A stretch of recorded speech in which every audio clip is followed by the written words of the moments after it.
রাজধানীর উত্তরায় র্যাব পরিচয়ে কোটি টাকা ছিনতাইয়ের ঘটনায় চাকরিচ্যুত সেনাবাহিনী ও পুলিশের সদস্যসহ ৫ জনকে গ্রেফতার করেছে পুলিশ। এ সময় ছিনতাইয়ে ব্যবহৃত গাড়ি ও নগদ অর্থ উদ্ধার করা হয়।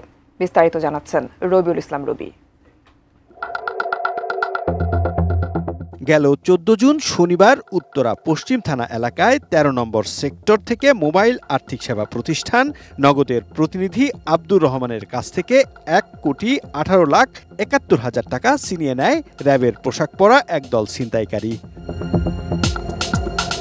ডিএমপির উত্তরা বিভাগ ঘটনার সিসি ক্যামেরার ফুটেজ বিশ্লেষণ করে তথ্য প্রযুক্তির সহায়তায় জড়িত ৫ জনকে বিভিন্ন জায়গা থেকে গ্রেপ্তার করে। দুপুরে ডিএমপি মিডিয়া সেন্টারে এক সংবাদ সম্মেলনে উত্তরা বিভাগের ডিসি মহিদুল ইসলাম জানান, দীর্ঘদিন ধরে এই চক্রটি ছিনতাই, ডাকাতি সহ বিভিন্ন অপরাধের সঙ্গে জড়িত রয়েছে। ঘটনার সাথে জড়িত টোটাল ৫ জনকে গ্রেপ্তার করেছি। সব মশার বিরুদ্ধে সুরক্ষা দিতে এলো বসুন্ধরা এক্সট্রিম অ্যারোসল, মশার বিরুদ্ধে এক্সট্রিম সুরক্ষা। ঘটনার মূল পরিকল্পনাকারী পুলিশের চাকরিচ্যুত গোলাম মোস্তফা ওরফে শাহিন আগেও বিভিন্ন অপরাধে গ্রেপ্তার হয়েছিলেন বলেও জানান তিনি।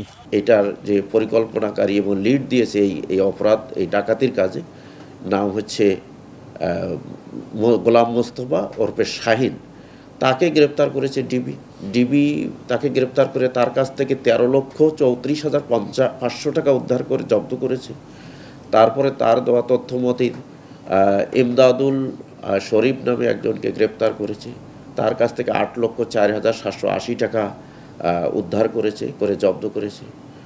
আর এদের দুজনের দেওয়া তথ্য মতেই আপনার সেনাবাহিনীর অবসরপ্রাপ্ত সার্জেন্ট শেখ মোহাম্মদ জালাল উদ্দিন ওরফে রবিউল, বয়স হবে 43-44, তাকে সে ক্যাপ্টেন পরিচয় দিয়ে চলে, তাকে গ্রেপ্তার করেছে। গ্রেপ্তারকৃতদের থেকে ৩৪ লাখ টাকা সহ ছিনতাই ও ডাকাতিতে ব্যবহার করা বিভিন্ন সরঞ্জাম উদ্ধার করে পুলিশ। বাকি টাকা উদ্ধারের চেষ্টা চলছে বলেও জানান তিনি। আসামিদের বিজ্ঞ আদালতে প্রেরণ করা হচ্ছে এবং তাদের রিমান্ড চাওয়া হচ্ছে। রিমান্ডে তাদেরকে নিয়ে এসে ব্যাপক জিজ্ঞাসাবাদ করলে এই ঘটনার সাথে আরও কারা কারা জড়িত আছে বা আরও টাকা কোথায় রয়েছে সেগুলো আমরা ফাইন্ড আউট করতে পারব। রবিউল ইসলাম রবি, এটিএন নিউজ, ঢাকা।